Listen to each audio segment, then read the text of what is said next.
Hello, my name is Frank L. Ludwig. I'm a childcare worker, poet, and autism advocate. I realized 7 years ago, very suddenly, that I am autistic, and after that discovery, I tried to figure out what exactly autism is, and wrote, like many of us, an article about it, and I had it peer-reviewed in several Facebook groups to make sure that all of us can identify with it. I introduced it with a quote by Albert Einstein. Everybody is a genius, but if you judge a fish by its ability to climb a tree, it will live its whole life believing that it is stupid. Being autistic means being different. Not only different from those outside the autistic spectrum, but also from those inside. It might be said that autism is ultimate individuality. This, of course, leads to problems in a society where everybody is expected to conform. When as children we are pressed to do things we don't want to do and to perform routines and rituals without seeing the reason behind them, we start to revolt against a world that doesn't make sense to us and which tries to force us into submission. When this proves unsuccessful, we withdraw from the world as much as possible in order to protect our feelings and our identity. And if you want to get through to us, the most important thing is understanding our position. Empathy, respect, reassurance and patience will get you a lot further than you imagine. While non-autistic children learn by rote, copying adults and following instructions, we learn by experimenting, inquiring, and logical thinking. Therefore, it's not sufficient to tell us what to do and what not to do. You will have to convince us of the reasons behind it. This is also why we are far more likely to question anything without or with flawed proof, or things that are handed down as facts. Figuring things out rather than copying adults can sometimes take a bit longer, such as tying our laces or riding a bike, but the acquired skills will be all the more ingrained. Another significant difference in the way we learn is that either we understand something that is taught or we don't. If we don't, teaching it over and over in the same manner will not make the subject more accessible to us. You will have to look for alternative methods to do so. And if we understand it, there is no need for permanent repetition of the subject matter. On the contrary, rote learning and repetition will dull our senses and reduce our attentiveness by neglecting our constant need for intellectual stimulation.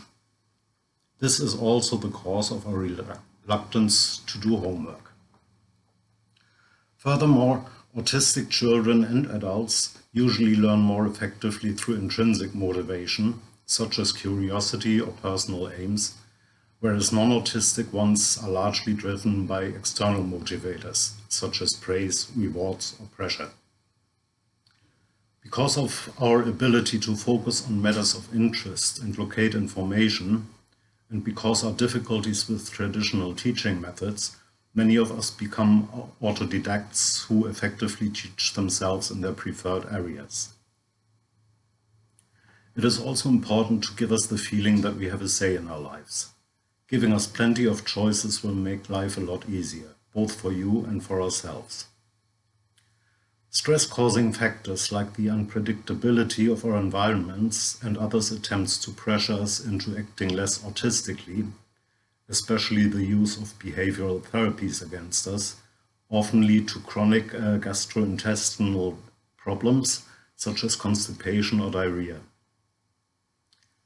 We find it difficult to switch tasks and activities without having the time to prepare for the change.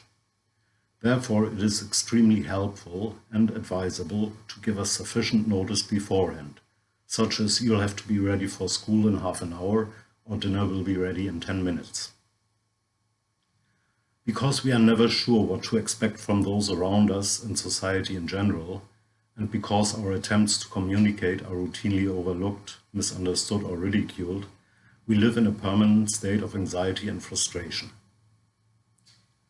Due to our individual nature, as opposed to the social nature of others, we tend to be immune and even oblivious to group dynamics.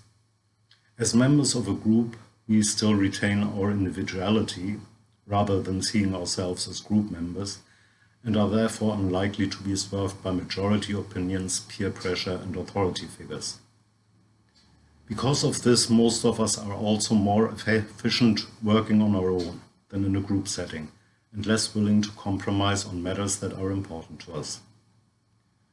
Our individual nature is also the reason why most of us are uninterested in fashion. We don't try to impress with our appearance, but with our intellect. While we are easily deceived by others because we take everything at face value, it is more difficult to manipulate us. Either our lack of social awareness leaves us oblivious to the attempt, or we see right through it, which only strengthens our resolve. Many of us, especially those who are unaware of being autistic, are consciously or subconsciously masking their autism by avoiding behavior that could draw attention and by copying the behavior of others. This camouflaging is mentally and even physically exhausting and can lead to what is called a social burnout. More than other individuals, autistic people need privacy and time on their own. Because all types of socializing, even and in many cases especially with family members, are demanding and exhausting for us, we need to spend a lot of time away from it all to avoid sensory overload. Therefore, autistic children who have no opportunity to retreat to a safe place where they can be on their own tend to develop more mental problems and difficult behaviors, and often end up on the so-called lower functioning end of the spectrum. While communication between autistic and non-autistic people is prone to misunderstandings, communication between autistic people is just as effective as it is between non-autistic people.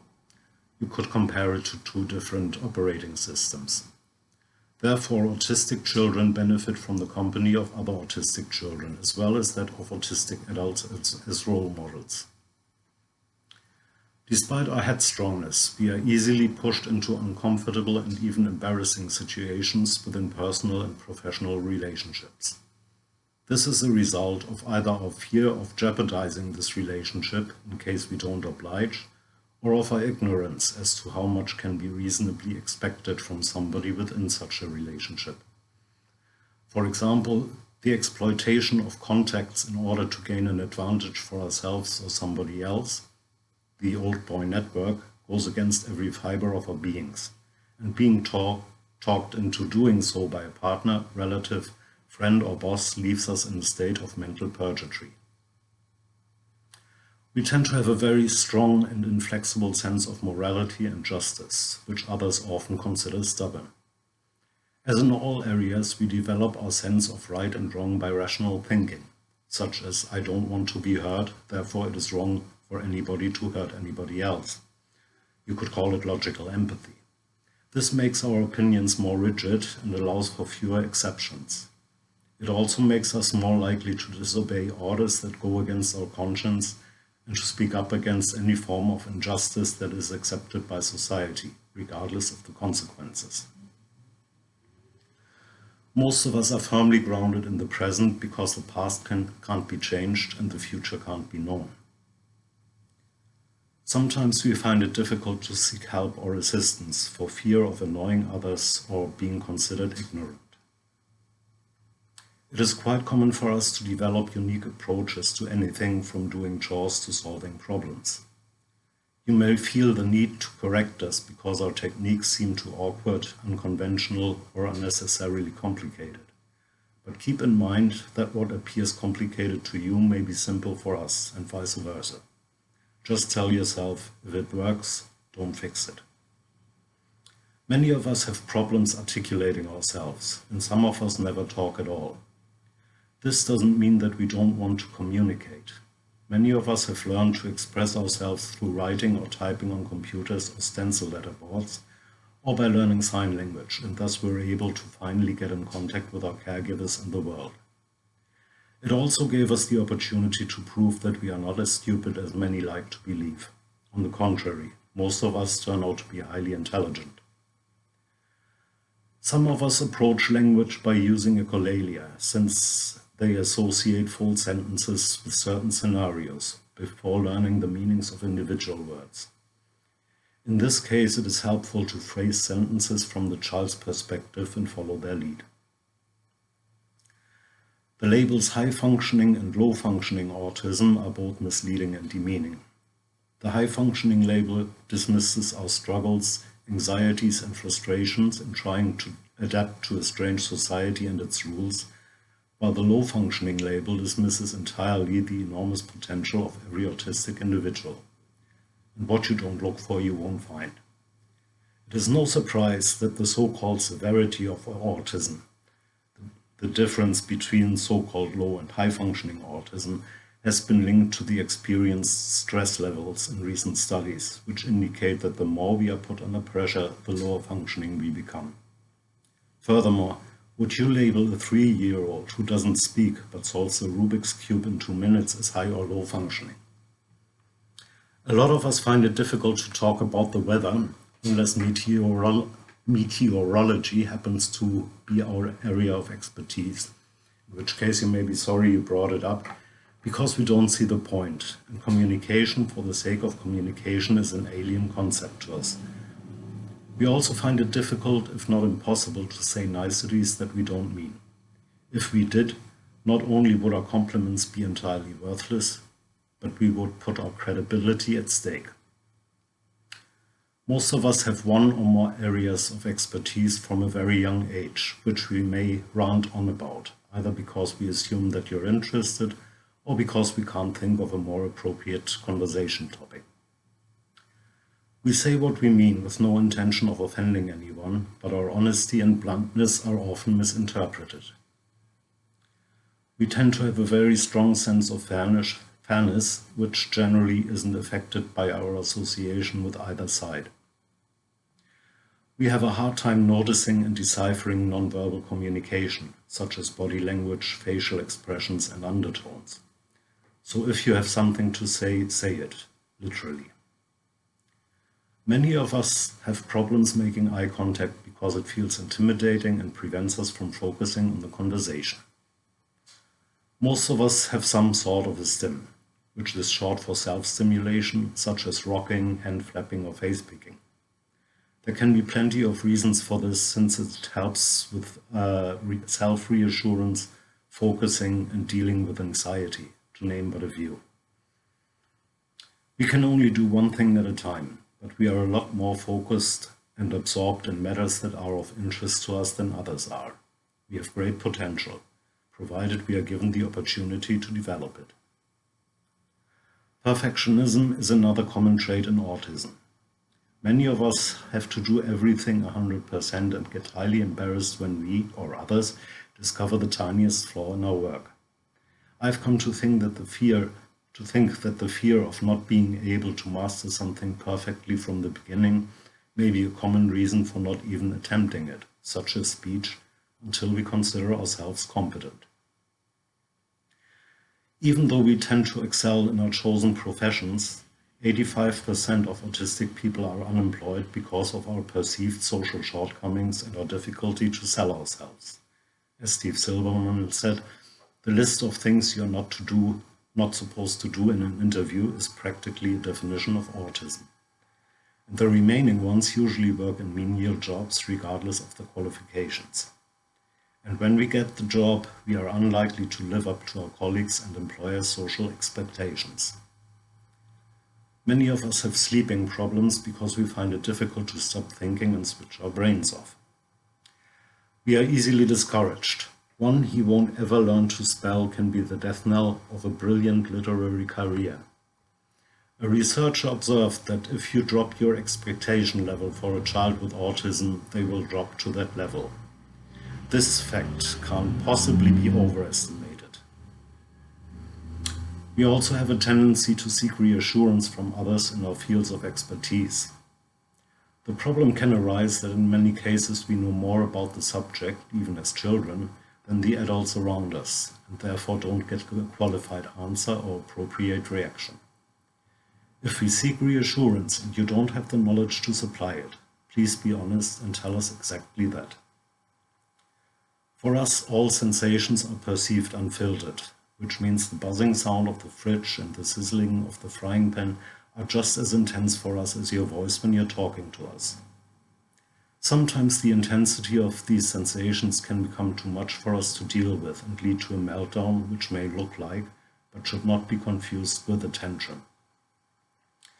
Others may react to such overwhelmment with headaches or migraines, epileptic fits, or absent seizures, or a state of hyperactivity. In many cases, these reactions either become avoidable when we reach the stage of being in control of our own lives, or are replaced with an obsessive but tolerated coping mechanism in adulthood. The sensations triggering us off can be of any kind, such as visual, auditory, tactile, olfactory, gustatory, or emotional. It has been observed that we generally don't express our emotions and our experience of pain as openly as others, and that it can be difficult for others to know how we feel. The reason for this possibly lies once again in our different natures.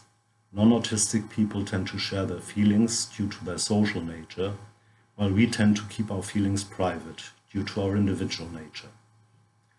The same is true about empathy. While we do empathize with others, often to a painfully intense degree, it rarely shows on our faces. Autistic individuals often display attitudes and behaviors that are considered extreme, and in many cases these are caused by insecurity. For instance, our environment is governed by rules that in many cases can be bent. Since we are not aware of the acceptable extent of diversion from them, we tend to either become sticklers for these rules and won't tolerate any exceptions, or we rebel against rules that don't make sense to us altogether. And while some of us cave in under pressure to give up our identities, others fight tooth and nail to hold on to theirs.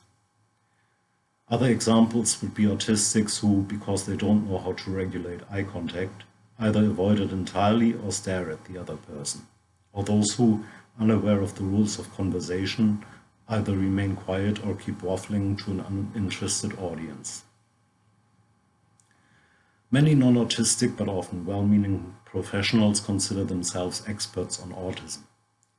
Since autism is ultimate individuality, and every individual's autism manifests itself in different ways, there are no experts on autism.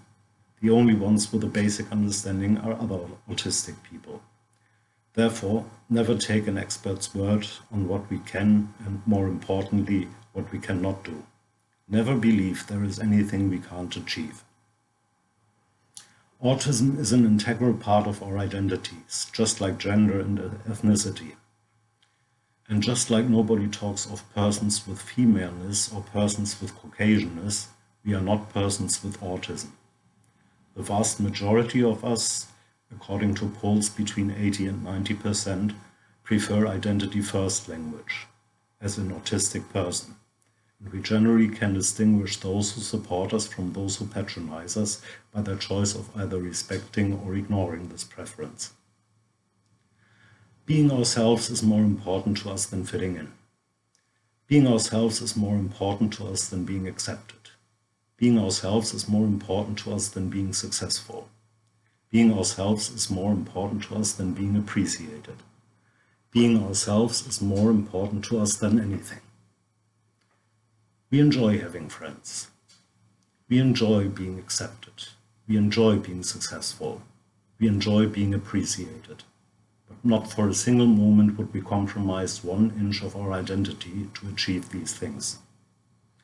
Some of us, like myself, embrace their orientation and see it as a natural and indispensable part of human diversity, while others would prefer to get rid of it, like the man who posted on Facebook that he'd gladly sacrifice 30 IQ points to be like everybody else.